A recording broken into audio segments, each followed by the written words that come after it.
Welcome to my YouTube channel! Magandang umaga!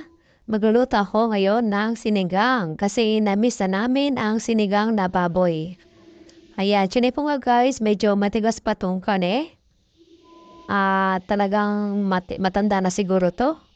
Kasi 1 oras ko na to guys, pinalambot. Ay magdadalawang oras na ay matigas pa din. Ay grabe. Palambutin na ulit natin to guys. Yan. Ito nga guys, nalagyan natin na to ng Knorr pork cubes para nasa yung karne. Tapos mag-prepare na ako dito ng gulay, sitaw at talong lang guys ang aking nalagay. Ito na nga guys, malambot na tong karneng baboy. Yan, nilagay na natin tong gulay. Yan lang guys ang aming gulay ngayon kasi wala na kaming ibang gulay. Tapos na ako dito, naggisa na ako ng giniling na baka. Yan yung tirang baka guys.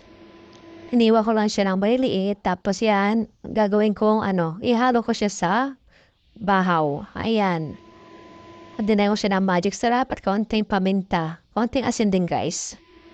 Kasi ang dami naming bahaw today. Balikan natin guys itong sinigang. Lagyan na natin to ng sinigang mix. Kasi luto na guys yung gulay.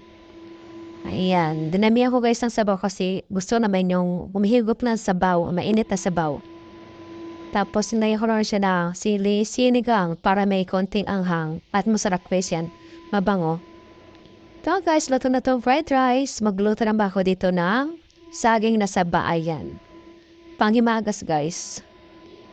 Ayan, masarap guys kasi yung may hinog na kasi guys yung saging kaya sinama ko na.